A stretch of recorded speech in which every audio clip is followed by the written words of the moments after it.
the thing I've learned from 20 years in the industry is it's complicated. It's not as straightforward as, women don't want to do IT, or there's blatant sexism and that's why people don't join, or why people leave. I mean, some of that is true. There are places where there's blatant sexism, and there's places where, when you're in high school, there's certain things that you're encouraged to do as a woman or as a girl or not. I mean, I was fortunate enough. I think one of the reasons why I'm here actually is that I went to an all-girls school, so I didn't have that. There was no girls' roles and boys' roles. The girls did everything, and then I went to an all-boys school for sixth form because they took girls there, and studied computer science. And and the boys were just so excited to have girls in the school. There was no like, you can't do this. It's like, yeah, you're in my class. So I didn't really suffer from that. And then it becomes a bit difficult. There's lots of complicated things. Like when we were working together on the financial exchange, one of the reasons why I got involved in recruitment is because I wanted to try and help I want to do my bit for addressing the gender balance.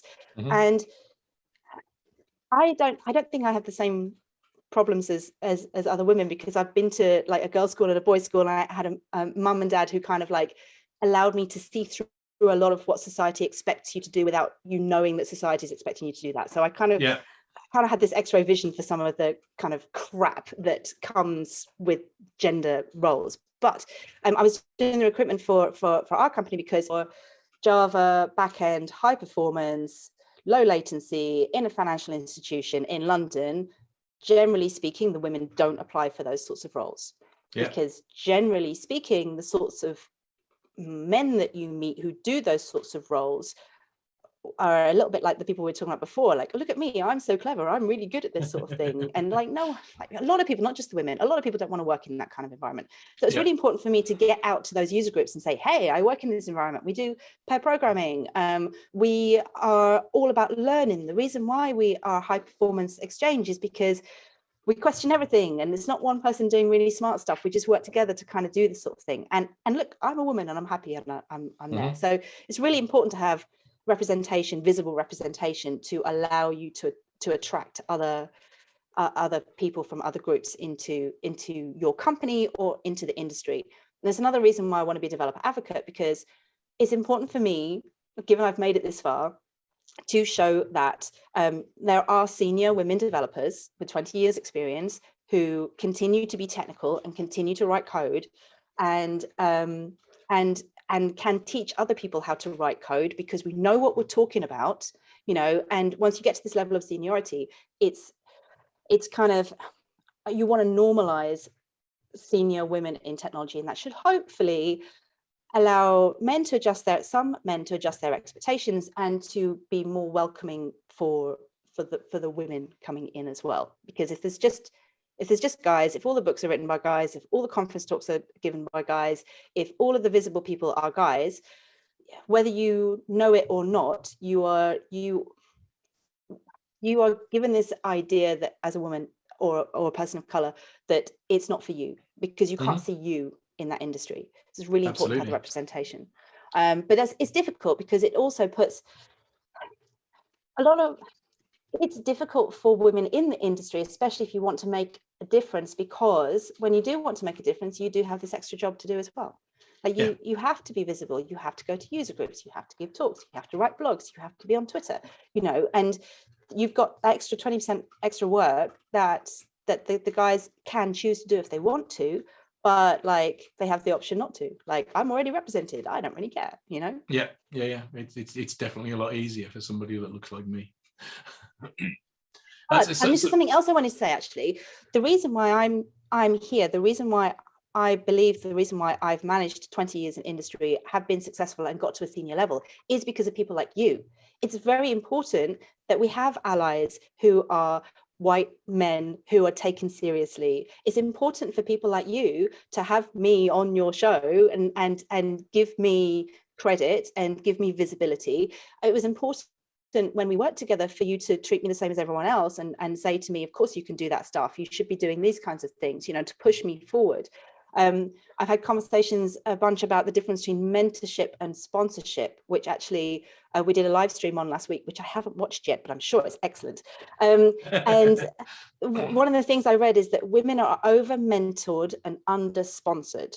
And what that means is that the mentors is like the teaching, like you should get better at this, you shouldn't be like this, you should do this, and it's this extra burden again on you of like improving yourself to fit in with the world. Whereas sponsorship is more like what you and Martin Thompson and Martin Fowler did for me, which is to say, you're already ready, just go out there and do it, like speak at this conference or do this thing, or and just give the women a bit of the push up the backside, tell them they're ready, tell them they're there, and we trust people like you. If you say that we're ready, then we can do it. So it's really, it's not just for the women to stand up and be seen to encourage the other women. It's for the men in our industry to continue to encourage us, to give us that push and to tell us that we're ready and that we can do this. I think it's important for all of us. It's not just important for women. It's important for all of us, everybody, that software development is one of it's the revolution. It's probably the biggest revolution that we're going through at the moment. Maybe the energy revolution that's coming in order to try and address climate change might be as big or whatever. But at the moment, the thing that's driving more change in the world than anything is software. And to have underrepresented groups that are not taking part is hugely problematic to being able to do a good job there. There's just inbuilt assumptions all over the place that I'm not going to spot because I'm an old white guy, and and anyway, it's more fun if we're working with broader groups of people that are going to bring different perspectives and different ideas. For sure. I mean, I've heard stories, especially now we're using machine learning, and people think computers are unbiased. It's like, yeah, but if you feed it biased data, I've heard about machine learning stuff. Obviously, there's a bunch of stuff about machine learning things being anti-women, but a lot of stuff about not being able to recognize Black people's faces. It's like, you didn't even think to put non-white people through this machine learning algorithm, but if there's a bunch of different people on your team with a bunch of different backgrounds, they'll be like, hey, have you thought about doing this? Or, hey, why don't you try it on me? And that diversity in terms of like racially, in terms of like gender, in terms of also, like we talked a bit about geographically and, and neurodiversity and that kind of thing.